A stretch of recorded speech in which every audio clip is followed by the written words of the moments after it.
Free Trade and LDC Graduation of Bangladesh, written by Dr. M.D. Niamul Islam. Trade has been identified as a vehicle of inclusive and sustainable economic growth and poverty reduction mechanism, set by Addis Ababa Action Agenda and the Agenda 2030 of the United Nations. Trade progresses across the world after trade organization formed noticeably.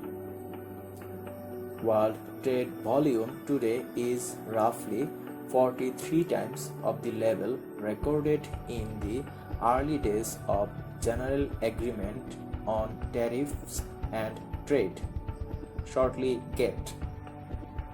World trade values today have ballooned by almost 347 times from 1950 levels. As of 2021, world trade volume and value have expanded 4% and 6% respectively on average since the establishment of the World Trade Organization in 1995.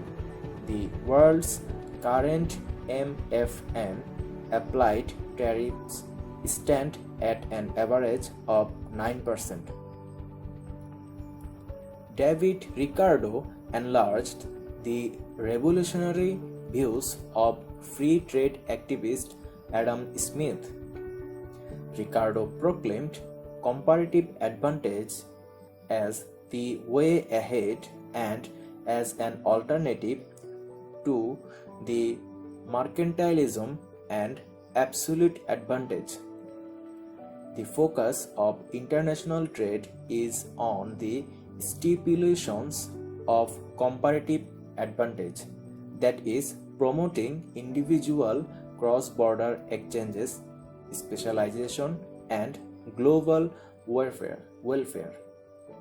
Comparative advantage and free trade's promotion of society's net welfare, the allocation of resources, specialization of production, and division of labor coalesce to boost production efficiency and consumption.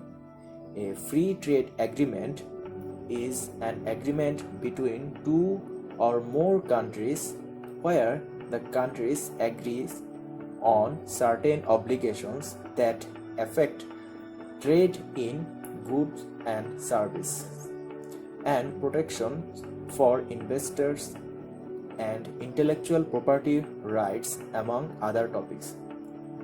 The free trade agreement may be bilateral or multilateral. A customs union is one step ahead of an FTA in terms of economic integration. In a bilateral or multilateral CU, all members agree to delete all trade barriers. RTAs are a popular method of increasing trade in the present era of trade liberalizations. For example, from 1948 to 2022, GATT received around 582 RTA notifications. Since the World Trade Organization was formed, 355 arrangements initiated covering trade in goods or services. All WTO members have RTAs in force. The process of composition of bilateral FTAs with some countries was progressing slowly. The aims and objectives of FTA are to attain zero tariff facilities between two signatories and also reduce trade barriers. Bangladesh is on course to graduate from its least developed country, shortly LDC, status on November 24, 2026. many developed countries will not continue duty-free facilities in the post-LDC era. Signing FTA with some countries may not be feasible for Bangladesh as it will cause a heavy revenue loss to it. A bilateral free trade or preferential trade treaty is a matter of negotiations between two countries. No country does come forward to sign a deal if it goes against its interest. Trade agreements play a critical role in the development of commerce between nations by facilitating cooperation and by providing access to each other's industries. The free flow of goods and services enables countries to specialize in products they can produce efficiently and cheaply compared to other countries. About 90% of total export losses on graduation will be borne by Bangladesh. Assuming full utilization of preferences, the 12th graduating LDC are estimated to pay an additional US $3.1 billion of duties due to the loss of preferences. Around 3/4 of this cost increase would be shouldered by Bangladesh. There are many ways to overcome future challenges. The key priority will be the domestic homework in areas of reforms, strengthening of institutions, infrastructure, and capacity building, technological transformation, and skills enhancement and human capacity building to ensure the transition from preference-driven competitiveness to skill and productivity-driven competitiveness. The European Union's EBA initiative has a built-in transition period that provides graduating LDCs with a DFQF market access, that is, continuation of EBA benefits for a period of 3 years after the date of graduation. Most of the graduating LDCs can be expected to qualify from GSP preferences for developing countries. There are several PTA schemes that are not LDC specific, but which certain graduating LDC can continue to access. The preferences granted to graduating LDC under RTA will continue in most cases, as such preferences were often not extended due to LDC status and were mostly the result of reciprocal negotiations.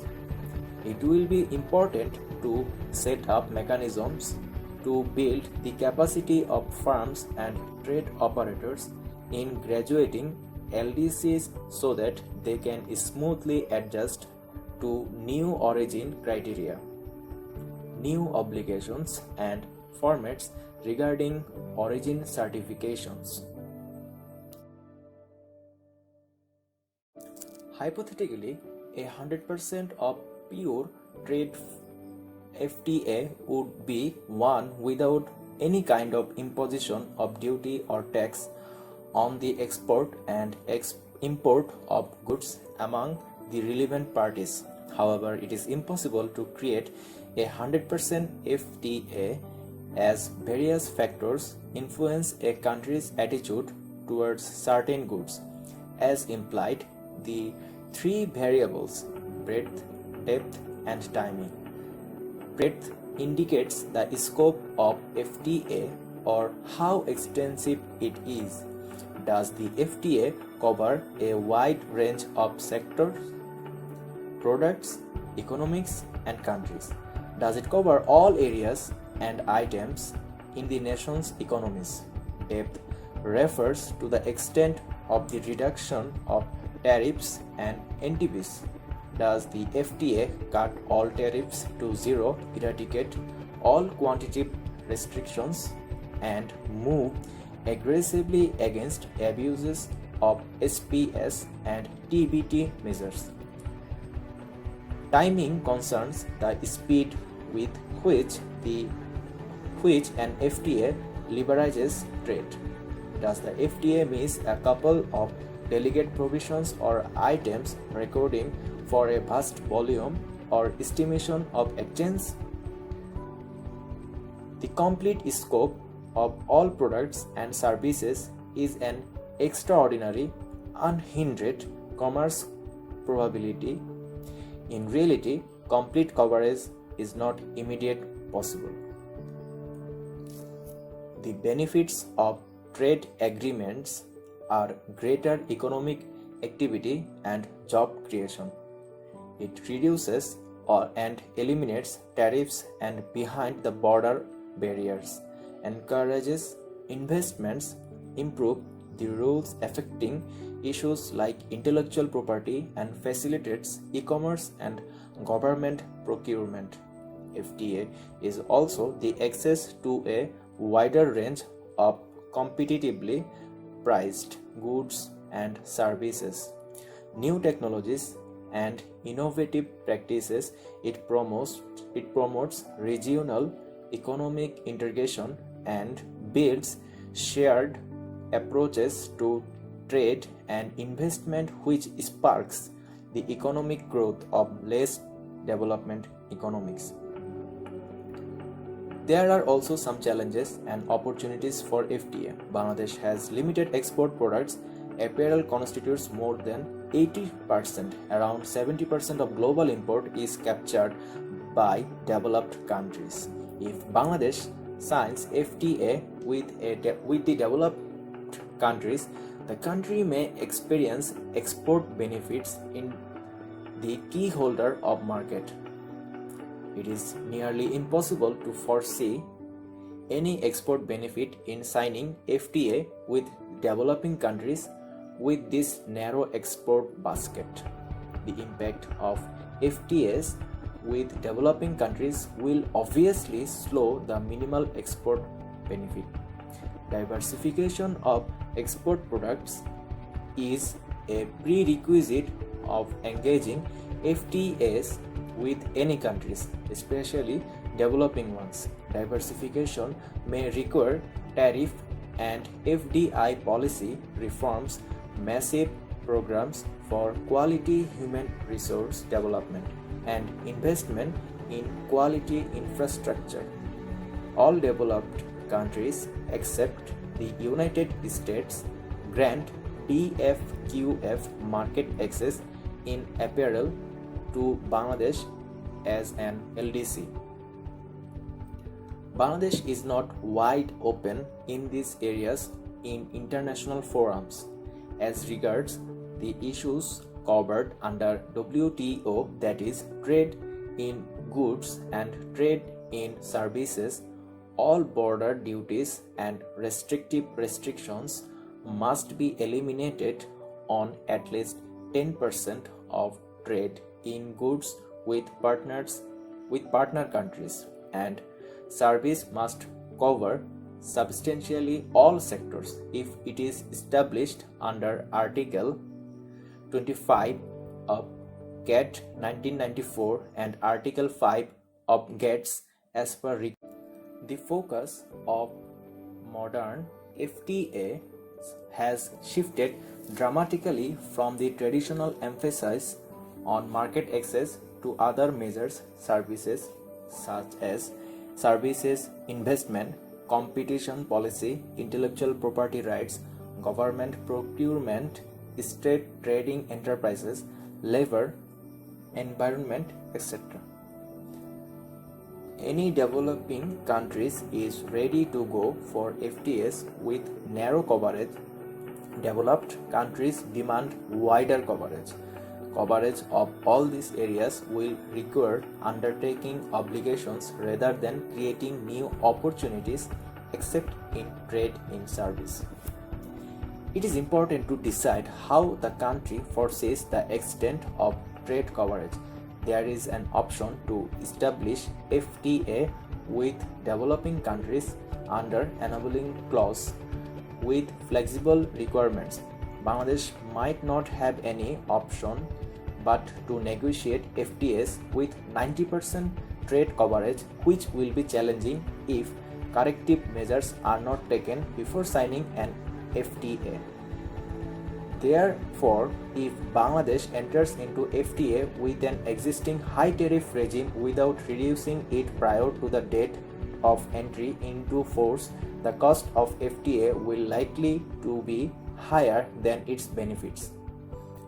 Trade liberations from 1990 to 2005, average customs duty in Bangladesh is among the highest in developing countries. While the average custom duty in Bangladesh is around 15%, the average border tariff becomes twice if regulatory and supplementary duties are added.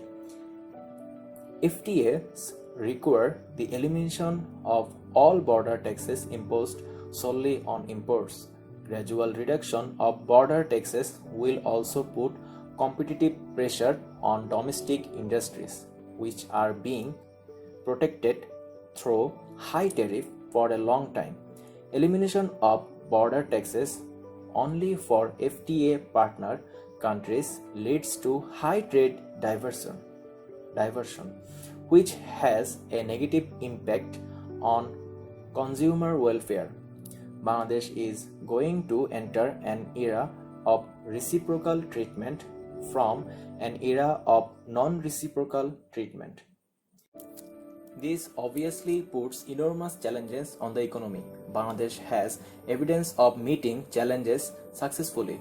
When the country entered the global apparel market, the government took a historic and bold decision to allow the duty-free import of raw materials for the export of apparel under bonded warehouse facilities, being fully aware of the possibility of leakage in the domestic market. We all expect that the government, policymakers, and private entrepreneurs will certainly come up with initiatives to face the challenge and take appropriate decisions to keep the pace of the export through international trade cooperation. This policy yielded enormous benefits to the economy of the country by expanding our export, generating employment, especially for women, and most importantly, empowering women. The first category of country-specific challenges comprises institutional capacity constraints, weak government links to and communication channels with the private sector, lack of legal and economic expertise among government officials and regulators, inadequate or non-existent administrative, outdated management and communication mechanism, insufficient financial and intellectual resources for capacity building measures, and the creation of new institutions. Limited access to information and communication technology in Bangladesh sees formidable challenges in negotiating free trade agreement with both developing and developed nations that warrant major policy decisions and reforms before the kick-off. In trade liberalization, there are always winners and losers. Considering the bigger picture, short-run procedures are liable to lose and limited procedures that export will gain because of better input. The business environment causes domestic procedures to encourage increased productivity, and consumers will be the ultimate gainer.